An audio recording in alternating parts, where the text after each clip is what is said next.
দিনটা ছিল ভাদ্র মাসের শেষ। আকাশ মেঘে ঢাকা, বাতাস ভারী। বেদগাঁও ছোট্ট শান্ত একটি গ্রাম। বেদগাঁওয়ের পুরনো চায়ের দোকানে বসে আড্ডা দিচ্ছিল তিন বন্ধু, রেদওয়ান, শিমুল ও নাইম। দোকানের মালিক এক বৃদ্ধ, যাকে সবাই চেনে চাচা নামে। তিনজন আড্ডা দেয়, চা খায়, গল্প করে। হঠাৎ এক ডাক পিয়ন এসে একটা খাম দিয়ে যায়। পুরনো স্কুল বন্ধু আরিফের বিয়ের নিমন্ত্রণপত্র। তারা খাম খুলে পড়ে, বন্ধুরা, আমার বিয়েতে আসতেই হবে, তবে একটাই অনুরোধ, সন্ধ্যার আগে পৌঁছাও। নাইম হাসে, ওরে বাবা, কি নাটক শুরু করল। রেদওয়ান বলে, এই আরিফও না, বিয়ের নিমন্ত্রণেও হরর সিনেমা ঢুকিয়ে দিল। তারা হেসে গাড়ি করে রওনা হয় উজান গ্রামের পথে। আকাশ ঢাকা মেঘে, বাতাস ভারী। রাস্তার পাশে গাছগুলো যেন কাঁপতে কাঁপতে থেমে থাকে। চারদিক অদ্ভুতভাবে নীরব। শিমুল জানালা দিয়ে তাকিয়ে বলে, আজকের বাতাসটা কেমন অস্থির না? নাইম হাসে এবং বলে, তুই সবসময় বেশি ভাবিস রে। বিকেল গড়াতে আচমকা গাড়িটা ঝাঁকুনি দিয়ে থেমে যায়।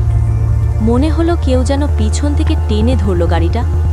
রেদওয়ান গাড়ি থেকে নামে, হুড খুলে দেখে কোনো সমস্যা নেই, কিন্তু গাড়ি চলছে না। আকাশ ঘন কালো, পাখিদের ডাক বন্ধ। এক অজানা নিস্তব্ধতা যেন তাদের চেপে ধরেছে। তারা রাস্তা ধরে কিছু দূর এগিয়ে দেখে এক পুরনো ভাঙাচোরা চায়ের দোকান।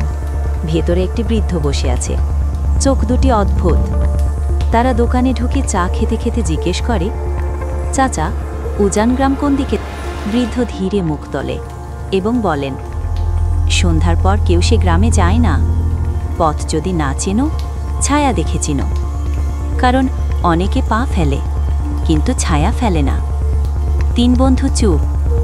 এক মুহূর্তের জন্য কেউই চোখে চোখ রাখে না। তারপর নাইম হেসে বলে, বাহ, চাচা তো হরর কবিতা বলেন। তারা হেসে দোকান ছেড়ে বেরিয়ে যায়। তিন বন্ধু দেখতে পায় রাস্তার পাশে কুয়াশার মাঝে দাঁড়িয়ে আছে এক লোক। চুল এলোমেলো, জামায় ধুলো, চোখ লালচে। তারা কাছে গেলে লোকটা ধীরে ঘাড় ঘুরিয়ে বলে, তোমরাও কি উজান গ্রামে যাচ্ছ? রেদওয়ান বলে, হ্যাঁ, এক বন্ধুর বিয়ে। আপনি? লোকটা হালকা হাসে, কিন্তু হাসিটা জমাট, যেন অভিশপ্ত কারো মুখে আটকে আছে। আমার নাম রাকিবুল, কেউ কেউ ডাকতো রকি। আমিও বিয়েতে যাওয়ার সময় আমি একটা গাছের নিচে দাঁড়িয়ে একটা ছবি তুলতে চেয়েছিলাম। আকাশে তখনও আলো ছিল। আমার বন্ধুরা হাঁটছিল সামনের দিকে। আমি পিছিয়ে পড়েছিলাম, মাত্র কয়েক সেকেন্ডের জন্য। তার কণ্ঠ একটু ভারী হয়ে ওঠে। সে আবার বলতে শুরু করলেন, ছবিটা তুললাম ঠিকই, কিন্তু আমার পেছনে দাঁড়িয়ে আছে কেবল একজোড়া চোখ। আর তারপর একটা নিঃশ্বাস ফেলে সে বলে, একটা হাত আমার ঘাড়ে স্পর্শ করেছিল, ঠান্ডা হাড় ভাঙা মতো অনুভূতি। আমি দৌড়াতে চেয়েছিলাম, কিন্তু পা চলছিল না। চোখ ফিরিয়ে দেখি আমি তখনও হাঁটছিলাম, কিন্তু আমার ছায়া আর আমাকে অনুসরণ করছিল না। তারা বিস্ময়ে তাকিয়ে থাকে। রেদওয়ান বলে, আপনি কি বলতে চাইছেন? রকি ধীরে মাথা ঝাঁকায়, আমি বুঝতে পারিনি কবে আমি হারিয়ে গিয়েছি। বন্ধুরা ভেবেছিল আমি পথ হারিয়েছি। শিমুল গলায় কাঁপা কাঁপা স্বরে বলে, মানে? রকি এবার সোজা তাদের দিকে চেয়ে বলে, আমার মৃতদেহ পাওয়া গিয়েছিল উজান গ্রামের প্রবেশপথে, একটা কুয়োর পাশে। আমি জানি না কে আমাকে হত্যা করেছিল, অথবা আমি কি আদৌ মারা গেছি, নাকি এখন যেটা আমি সেটাই সত্যি। কুয়াশা ঘনিয়ে আসে, চারপাশ নিঃশব্দ।